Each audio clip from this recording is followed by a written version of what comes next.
News that Yvette Cooper, Home Secretary, is being urged to appoint 1,000 new roads police officers amid the fact that apparently 9 out of 10 of the AA members and others surveyed said more traffic police would make communities safer. This comes at the same time as Diana Johnson, the police and crime minister, who was giving a speech at Labour Party conference, had her purse stolen. Doesn't seem like there's a lot of money for new police. You really couldn't make it up. You couldn't make it up that you leave your purse.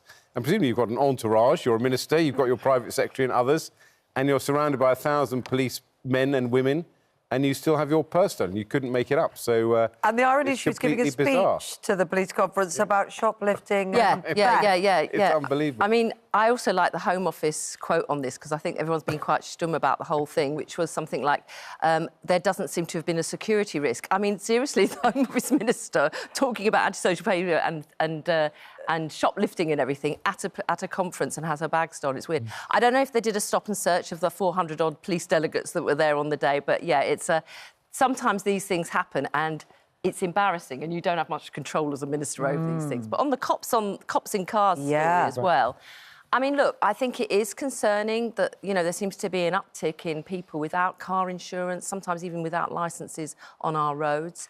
But I'm not sure whether it's a police in cars solution to this or whether it's better technology to identify this as well. So automatic number plate recognition, these sort of things can identify through cameras if people haven't got insurance or whatever. I think people want cops in their communities, actually, not necessarily up and down on the motorways. I think it's both, actually. I think there should be more cops on our motorways, for example. I think the standard of driving is really now poor on Britain's motorways, but I also think, frankly, a lot of criminals do move about. You use the technology. You can identify them with AMPI, you can identify them with all other different technologies, and that's actually where you can nick quite a few criminals when they're driving on the roads, because you can tell which cars don't have insurance, which cars have tax overdue, and often when you stop someone who's not insured their car or not taxed their car, you might find, in fact, that they have other things going on in their lives which are of interest to the police. So I personally would like to see more police cars on our main roads. I think that's the deterrent point, isn't it, Caroline? I think from this AA survey, they felt that motorists thought, I'm going to get away with it. Maybe like, you know, you look back at some of, not my parents, I have to say, but some of my parents' generation, where drink driving in the country was, you never see a cop, I just drive home from the pub. I think they're sort of suggesting that because you don't see the presence, that's creeping in with drug use, with all sorts of things. Yeah, no, I get that, and that's why, you know, but we could talk about that a lot in terms of every community. But I think technology is some of the answers here. I mean, the AA apparently were involved in a survey a couple of years ago where there was, and I think there was a documentary about it on TV, where they did some surveys of local authorities and found a lot of the kit on our highways, you know, the speed cameras and everything, actually weren't working. So I think upgrading that. But what you're saying about catching people, I think you can do it as part of an organised police sting, but I'm really not sure that having cops in cars on the hard shoulder or lay-bys sat there watching for things is not going to work. Well, you could have fake cops, of course, they used to do this thing where you have a cardboard cutout of a police car and everyone would slow down as they drove past it. Surely there's some technology. You put a bobby standing by the motorway. Where would the 1,000 police come from, anyway? Well, they'd have to come from somewhere else, wouldn't they? And I think, you know, again, it's in communities this is really important. And to be honest, they can multitask. If you've got police in the community, they can both deal with people who are driving dangerously, but also people who are committing other offences in the community as well. We do obsess about police numbers, and it is true, I think, probably when the Conservatives cut 20,000 police officers and then had to come back... I'm glad you reminded us of that. Come back and then put on 20,000 police officers. I think people did feel that there was an impact in not having boots on the ground, if I can put it that way. But I think the trick we miss is that most crime now takes place online. A lot of people lose their life savings to fraudsters. I would like to see some investment in anti-fraud activity, basically police men and women behind computer screens. I think that'd have a bigger impact. Just to be clear, Ed, your view about the number of police that were cut, I mean, my language, not yours, is that it was a disaster. I hear what you say about online fraud and so on and so forth, but people have been burgled. You can't get a police officer often to show up because they're so under-resourced. I think it's, again, I'm trying to have my cake and eat it to a certain extent. There's another phrase from the Tory past, which is, at the time, I was quite relaxed about it, because I did think a lot of policing is not about a physical presence on the street, on the random chance that you catch a criminal. But there is no doubt it had a big impact. You lost a lot of experience, for example. But it is so important in communities because you develop relationships with the community. It's the soft intelligence you get. And I know in the areas that I represented, having a cop shop locally where there was police out there really made a difference. And the problem is they cut 20,000, but then it's having to sort of catch up again by adding them on. You don't get that sustained police presence, and by that, the relationship building with the community. And to be honest, my local coppers, they knew who were the people who were causing the biggest problems, and they knew how to deal with them. They knew how to what did they do to you, Well, talking of things from the Tory past... how did they... They let me off for good behaviour. That's what they did. Talking things to the Tory past, junk food TV ban before 9 p.m, total ban online in 2025. A Labour government suggesting this. It actually was a Boris Johnson idea. Did Boris Johnson do this? Boris Johnson tried They it, and then he backed off. They got as far as putting legislation into Parliament, but they didn't see it through. I think this is, to a certain extent, intellectually incoherent. I mean, let's talk about the fast food hamburger, right? So if you think that is a bad thing, then you should tackle the hamburger, if you see what I mean. You make a healthy hamburger. If you do a junk food ban, first of all, you're going to affect companies, dare I say it, like ITV, that depend on advertising to bring us the programmes that we all love. But the hamburger chain is simply going to lower the price of the hamburger. You can sell a hamburger in two ways. You can either market it, or you can say, guess what, the hamburger's only 99p.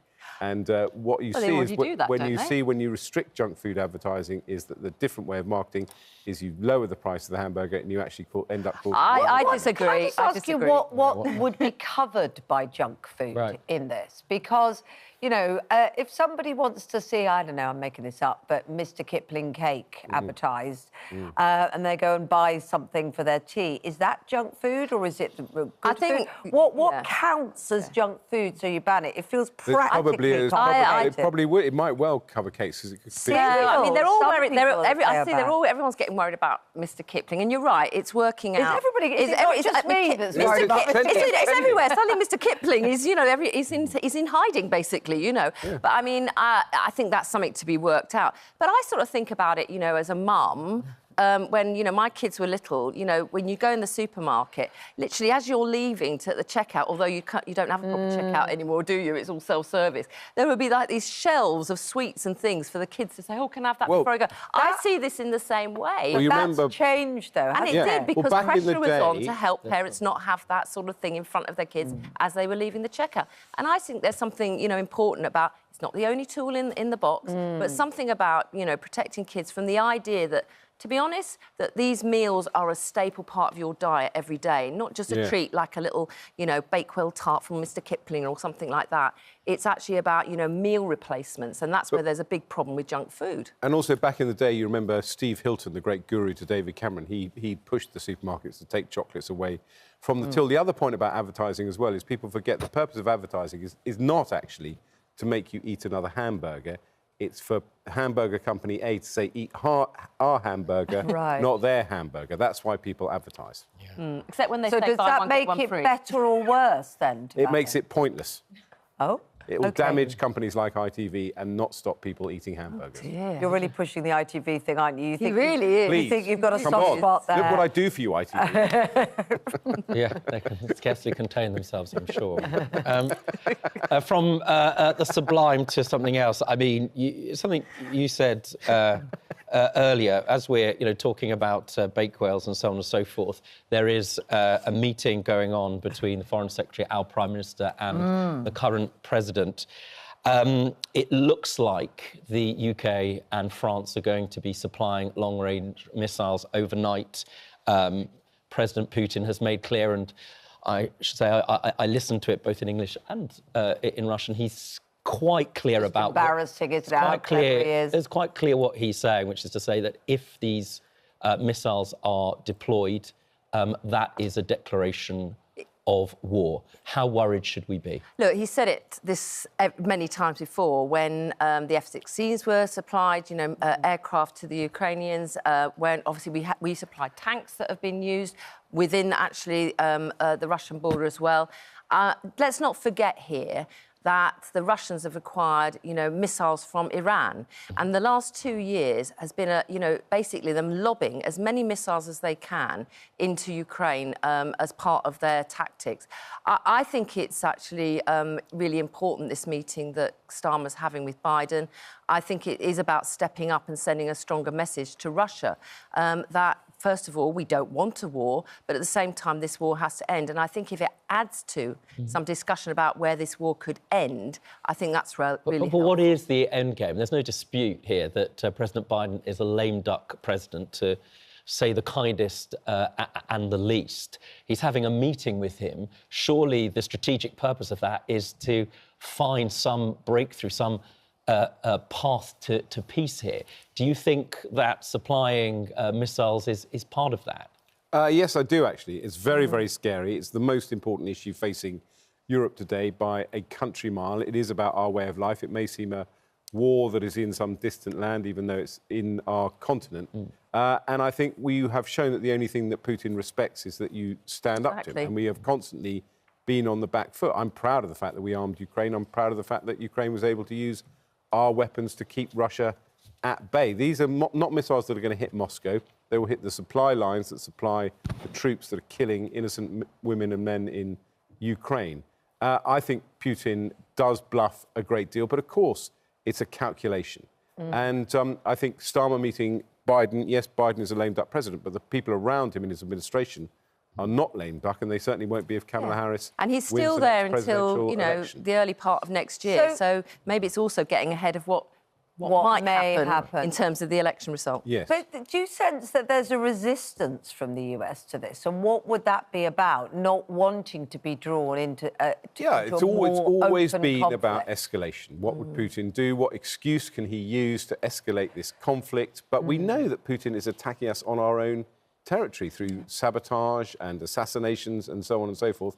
He is basically given a free hand to operate how he feels, short of obviously military action, on the European continent. We have to stand up to it. Is part of your view here that the reason Putin went into Ukraine in the first place is because he thought he could get away with it? Failed adequately to stand up to him? He did nothing when he Obama was a president and he went into Crimea, etc. I do. I think for a while we've had, tried to have good relationships as possible in the last decade or so with Russia. But, I mean, this guy, Putin, he thinks he can get away with it. And sometimes you have to stand up and, to this sort of rhetoric we get from Russia. And let's hope it, and it is a calculation, you're absolutely right, Ed. But I think just letting them... Let's not forget, they went into Crimea, they went into Ukraine, they went onto their territory. This is not the other way round. We that's the argument for backing this, and presumably those are the arguments that David Lammy, Foreign Secretary, and Sir Keir Starmer will be making. But is there a risk that if America isn't keen to go down that route, I think Donald Trump has made lots of statements, if he were to become president, that he wouldn't want to escalate things and support more. Is there a risk that we kind of become isolated and more targeted? Well, keeping the alliance together is really important. I think it's actually pretty amazing how the alliance has kept together over the last couple of years on this, both in Europe and beyond. Look, Trump will say a lot of things, I think, in terms of his rhetoric about what he doesn't want. I think when you're actually there in the job and you're being advised and you weigh up the consequences. Oh, hold on, you're talking about somebody sane here. You will have those, but he has shown, dare I say it, that sometimes his rhetoric doesn't necessarily match his actions. And I think, again, getting ahead of the outcome of this election and having these discussions with Biden, I get your point, Rob, about him being a lame-duck president. I think it's still important. I mean, the thing is, we can't do anything without the US anyway. Yeah. What worries me most of all is public opinion. We're talking here about potentially a war with Russia. It's British public opinion. British public opinion supports Ukraine, but does it support anything else? On the issue of public opinion, to say the very least, the new Labour government are at a low ebb, and that's partly because of the removal, if not significantly, of winter fuel payments for pensioners. Everybody naturally assumes that government does all it can to make sure that that's evidence-based. On the plane out to America yesterday, Keir Starmer admitted there was no impact assessment whatsoever before removing that money from pensioners. That's staggering, isn't it? Would you, when you were in government, either of you make a policy without knowing what the consequences were in the first place? I think it's really helpful when you're doing something of... Not just because of... We've already seen the reaction about this. I think the winter fuel payment should be better targeted because I don't think it should go to all pensioners. But I agree with you, Rob. I think the fact that there wasn't some sort of attempt to look at who would be affected, not just those who could receipt of benefits beyond, is something, you know, is an own goal, to be honest. I think it's an own goal. WC1A, remember that sort of spoof about government?